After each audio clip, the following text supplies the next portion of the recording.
그 탈북민 영혼들을 우리가 지금 계속 우리 사명자들이잖아요. 탈북민 영혼들을 얻으려고 계속 이렇게 노력을 많이 하잖아요.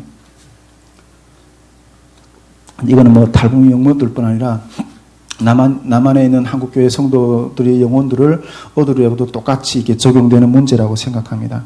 근데 이렇게 그 영혼을 얻는 방법에 대해서 제가 나름 묵상했던 한 두 가지를 좀 이렇게 나눠보고 싶습니다. 그 방법은 첫째, 이렇게 듣기를 잘하는 거. 그리고 이게 친밀해야 된다. 이게 이런 내용에 대해서 좀 이렇게 해보도록 하겠습니다.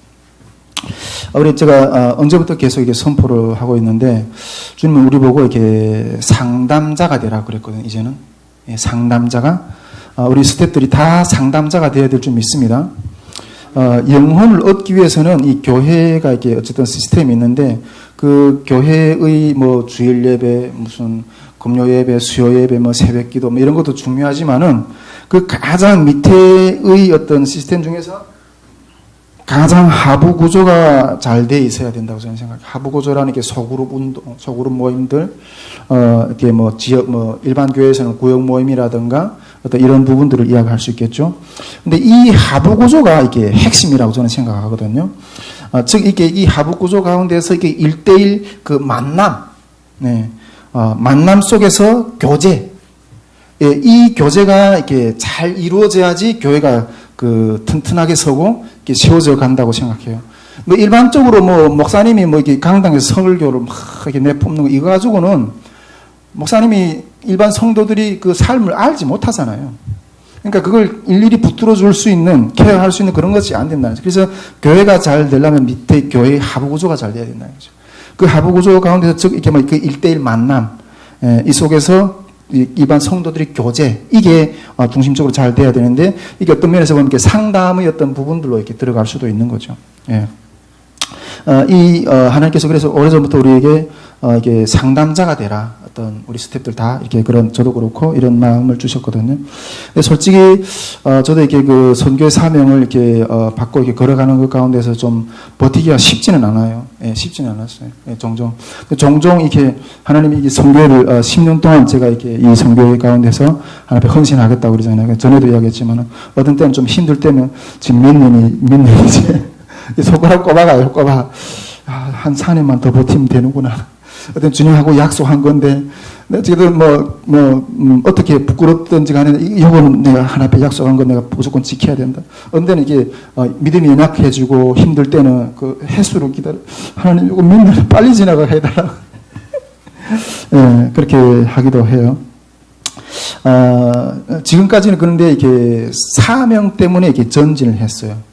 물론 지금도 그 주님이 이렇게 북한 선교에 대한 또 다시 한번 선교해 주신 어떤 그런 사명, 어떤 비전, 그것 때문에 지금도 가고 있지만은, 그러나 요즘에 제 이 마음 가운데서, 제 삶 가운데서 이 선교회에서 내 마음을 머물게 하고 또 나를 이렇게 일할 수 있게끔 하는 어떤 추진력, 동력은 이 양떼들을, 우리 하나님께서 선교에 붙여주신 지체들을 이렇게 그 때문에 이렇게 많이 버틴다 하는 마음이 좀 이렇게 많이 있거든요. 예, 제가 솔직히 사명을 중국에서부터 받아가지고 많이 뭐 공부도 하고 뭐 연구도 많이 하고 뭐 이렇게 하면서 왔지만은, 요즘에 드는 마음이 이제야 목회의 본질하고 내가 좀 씨름을 하고 있구나. 예, 그런 생각을 좀 이렇게 하게 됩니다. 즉 이게 왜 목회를 해요? 말씀을 왜 연구해요? 왜 사명을 받아요? 그러니까 영혼들을, 양떼들을 말씀으로 먹이고 양육하고 그들이 어떤 고통을 같이 느끼면서, 이게 최종 목적이거든, 목회자의. 그런데 요즘에 이제는 좀 이렇게 직접 이렇게 그 양떼들, 우리 지체들과의 어떤 그런 형편을 부지런히 살피고 그들이 필요를 채워주면서 또 이렇게 필요를 채워주려고 노력하면서 그런 쪽에 관심을 쏘면서 지금의 시간들을 이렇게 좀 잘 보내고 있다, 이런 생각이 좀 듭니다. 근데 여러분, 이 양떼를 잘 살피는 방법이 무엇인가 한 거예요. 방법이. 여러분, 여기에서 실패하기 때문에 많이 힘든 거거든요. 솔직히 우리 우리 여기서 솔직히 이렇게 여기도 몇 명이 앉아 안 있지만은 탈북민 교회들이나 지금 한번 가봐요. 솔직히 사람들이 몇 명이 없어요. 뭐 진짜 마음을 통해서 이렇게 와서 이렇게 하는 영혼들 돌보는 어떤 그런 형편이 정말 이렇게 어렵거든요. 뭔가 돈이라도 좀 주고 뭐 이래야지 모으고 이러거든요. 그렇지 않고는 진짜 힘들어요. 근데 이 양떼를 살피는 것이 힘들기 때문에 그것을 많이 고민을 하는 거예요. 누구든지 목회자든 다 사명을 받은 사람들 여기를 고민하는 거예요. 그래서 이 부분에 대해서 제가 그래도 하나님 조금 묵상했던 마음을 좀 고민했던 부분도 오늘 여러분과 좀 이렇게 나누고 싶은 거예요. 이제 우리 그 내년도 1월 9일 90일 스텝 수련회도 이렇게 좀 하려고 하는데 내년도는 이렇게 이 스텝들을 양떼들과 마음을 대화를 나누고 하는 어떤 그런 이 부분에서 이렇게 훈련이 필요해요. 근데 그런 것도 내년은 좀 종종 가지려고 하는 어떤 그런 생각을 가지고 있거든요. 자, 그러면 우리가 양떼들하고 어떻게 소통할 것인가 하는 문제인 거예요. 저는 이 양떼들하고 이게 돌봄에서 가장 중요한 부분이 상담이라고 생각하는데, 이 상담의 상당히 많은 부분은 이 들음에서부터 시작이 된다고 생각하거든요. 이 들음에서부터. 여러분, 좋은 설교를 하는 것도 청중의 수요를 잘 알아야 돼요. 이제 한경가사님 신학교 가게 되면 이렇게 설교학도 배울 건데, 설교학이라는 거 다 이렇게 하려면 일단 청중 분석부터 이렇게 해야 된다. 이런 것도 이렇게 한 부분이 있는데, 좋은 설교를 하려면 성도들이 필요한 어떤 그런 청중의 어떤 삶을 이해하는 것도 필요한 거죠. 예. 또, 하물며 예수님도 하나님의 아들인 예수님, 우리 구원자 예수님도 우리를 이해하시기 위해서 이 땅에 오셔서 죄인의 몸을 쓰고 30년 동안 같이 살아주셨어요. 그리고 난 후에 공생의 사역을 시작했거든요. 그러니까 이 인간의 어떤 처지와 형편과 그런 것들을 몸소 체험하셨다는 거예요. 예. 여러분, 우리가 신앙생활도 잘 하려면 하나님의 말씀, 하나님의 음성을 잘 들어야지 신앙생활을 잘할 수가 있어요. 신앙생활 잘하는 것도 이 음성을 잘 듣는 데서부터 시작되는 거죠. 여러분, 이게 사람의 사정도 잘 듣는 데서부터 시작이 하는 거예요. 잘 들어야 돼요. 근데 종종 우리 스태프들 보면 달공들하고 막 이렇게 만나서 교제하고 막 이렇게 하는 것도 보면 양떼들이 어떤 형편이나 어떤 사람들이 듣는 것보다 먼저 설명을 하려고 그래요. 내 이야기를 막 내놓고 자기 이런 경향이 많아요. 그런 경향이 좀 많이 보이더라고요. 그런데 많이 들어야 돼요, 먼저. 예. 내 것을 막 설명하는데 제가 봤을 때는 그거는 그냥 자기를 드러내는 것 같다는 어떤 그런 느낌이 드는 거예요. 여러분, 우리가 상담학에서 상담의 어떤 기본 줄거리가 상담자, 내담자의 어떤 그런 것 가운데 이 상담의 과정이 어떤 단계를 거쳐서 완성이 되는지는 제가 상담학에 대한 공부는 못 해봐서 잘 모르겠지만은, 제가 지금까지 경험해 온 어떤 그런 바로는 한 영혼을 세운다. 한 지체를 세운다고 했을 때 몇 가지 어떤 단계가 있는데, 첫째는 듣는 단계예요. 예. 그리고 두 번째는 들었으면 공감하는 단계까지 가야 돼요. 공감. 근데 공감하는 것도 이것도 능력이거든요. 예. 그 다음에 단계가 이게 방향을 제시하고, 또 그 다음에 단계가 이렇게 그 지체가 안고 있는 문제를 위해서 같이 희생의 단계까지 나가야 돼요. 듣고 공감하고 방향을 제시하고 같이 희생할 수 있는 단계까지 나가야 된다는 거죠. 여러분, 이 듣기의 문제에서는 자기를 먼저 다 내려놓고 들어야 돼요. 예. 자기 견해를 다 내려놓고 상대를 알고 상대의 형편을 이해하는 마음으로 이렇게 나가야 된다는 거죠. 이게 된 다음에, 그 다음에 공감하는 데까지 나가야 돼요. 공감이라는 거는 여러분, 이게 지금 내가, 거기서 탈북민이든, 어쨌든 타문화든, 특별히 타문화라고 생각했을 때, 이거는, 새롭게 접촉하는 세계거든요. 그러려면 그 새롭게 접촉하는 세계에 대한 이해가 필요해요. 특히 이게 북한에 대해서 우리가 사람 못 봤기 때문에 배우지 못한 어떤 부분들이 많잖아요. 특히 이 타문화권 같은 경우에. 그래서 여기에는 이 공감하는 단계에 이르려면 타인에 대한 문화와 정보를 이해하는 어떤 그런 것들이 필요해요. 전에도 제가 조금 이야기했던 것 같은데, 저도 한국에 처음 와가지고 이 개그 프로를 보는데 여기 분들은 그걸 보면 막 배를 끌어안고 웃거든요. 너무 웃기다고. 근데 저는 그걸 보고 앉아있는데 이 사람들이 왜 이걸 보고 웃지? 이해가 안 되는 거예요. 왜? 나는 이 사회 문화에 대한 그 이해가 없기 때문에 그 웃는 주제에 대해서 나 공감할 수가 없는 거예요. 참 별것 보고 다 웃는다. 나 이렇게 생각했어요. 그리고 한국 성도들도 제가 어떤 지체가 탁 이랬는데 그 마음 아파요. 여러분 그 탈북민들이 그 두만강에 그 발을 디대면서 그 강을 건널 수밖에 없었던 그 심정을, 그건 겪어본 사람 아니면 못 느끼거든요. 네, 못 느끼거든요. 여러분 그런 부분들에 대한 이 공감이, 이건 능력이에요.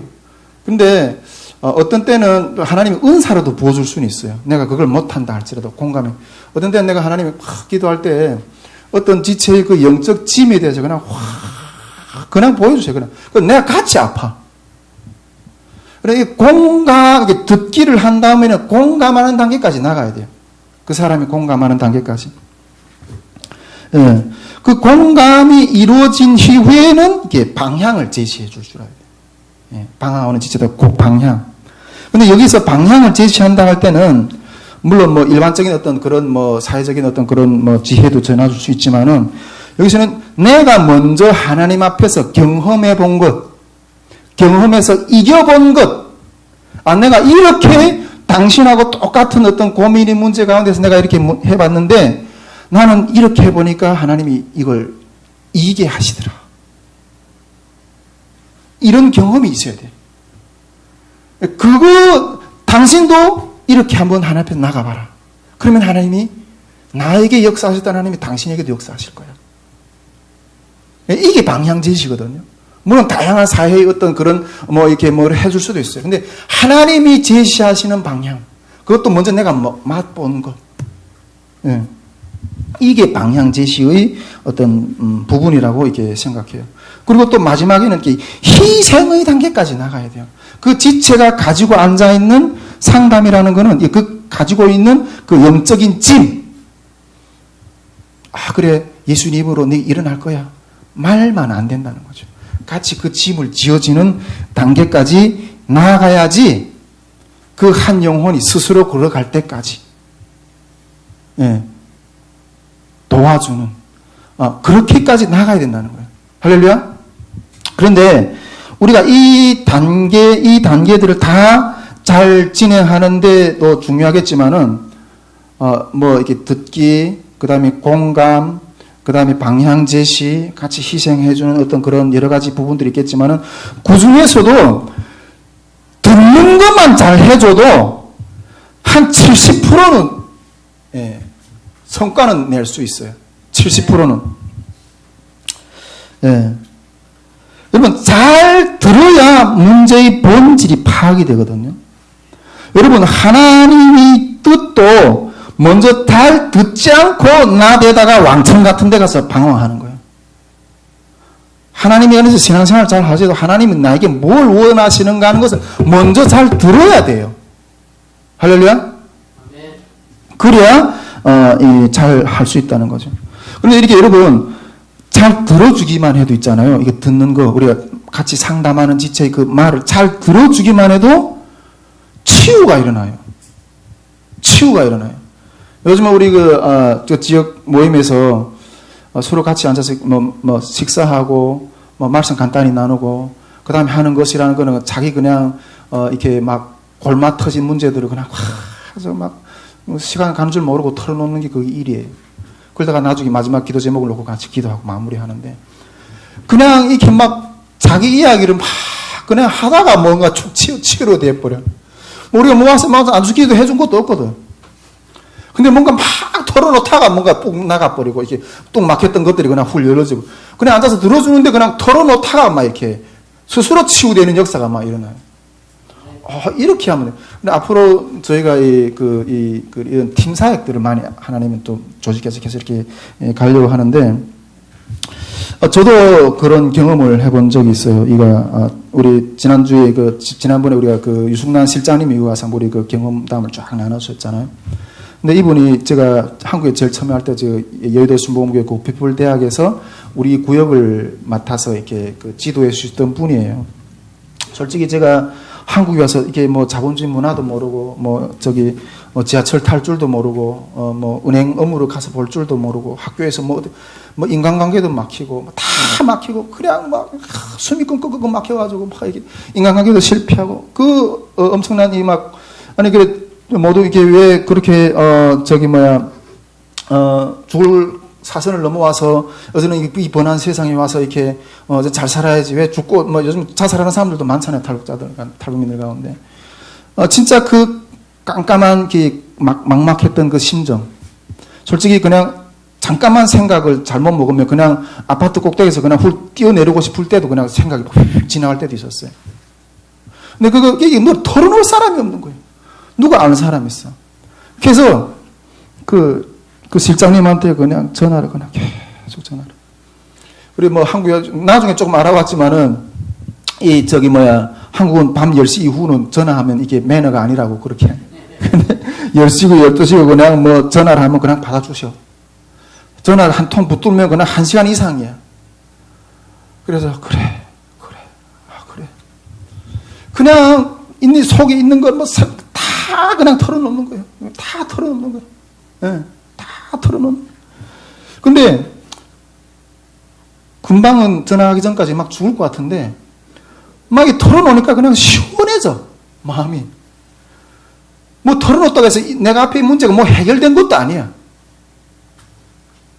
그러니까 이게 누군가 그냥 하소연 이게 뭐 맞는 행동인지 맞는 짓인지 틀린 짓인지 모르겠지만 어쨌든 그런 것도 막 털어놓는. 누군가가 나에게 이 말을 들어주는 사람이 있다는 것만 해도 감사하더라고. 그러고 나니까 속이 후련해지고 그래 또 걸어봐야지 한 걸음 뒤져봐야지. 이때까지 우리가 어떻게 길이 없는 길을 이렇게 헤치며 왔는데 이거는 그것도 하나 이래 가지고 내가 그냥 주저앉겠냐. 그러면서 또 일어나 걸어가고 이랬거든요. 그러면서 그때까지 지금까지는 제 말을 들어줄 수 있는 사람들을 찾아다녔어요. 그래서 거기다 다 하나 퍼버렸어. 그러면서 조금씩 회복이 돼가서 또 나가고 그랬거든요. 여러분, 이 영혼을 하나 얻는 데 있어서 이렇게 상담의 어떤 여러 가지 원리가 있겠죠. 근데 다른 것 다 못해 이 들어준 거 하나만 잘해도 있잖아요. 스스로 걸어갈 수 있는 하나님의 어떤 그 회복이 돼요. 우리 스태프들 탈북민들 많이 만나게 되고 이러면 내 말부터 하지 마세요. 그냥 끝까지 들어주세요. 스스로 길을 찾는 어떤 때는 내가 말 한마디도 안 했는데 스스로 길을 찾아. 말을 털어놓다. 이건 이렇게 해야 되겠네. 예. 이게 들어주는 게 엄청 중요하구나 하는 생각을 좀 하게 되었습니다.